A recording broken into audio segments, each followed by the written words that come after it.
Cosa fai, filmino? Sì, filmino.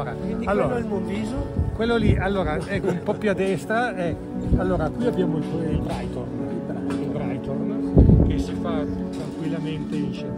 Poi abbiamo all'estrema destra Castore e Polluce, tutte e due si fanno con gli sci. Poi l'Iscam, subito dopo quella cresta un po' l'Iscam occidentale e di là l'Iscam orientale, montagna difficile, Allora adesso andiamo spaventosamente, guarda, bello.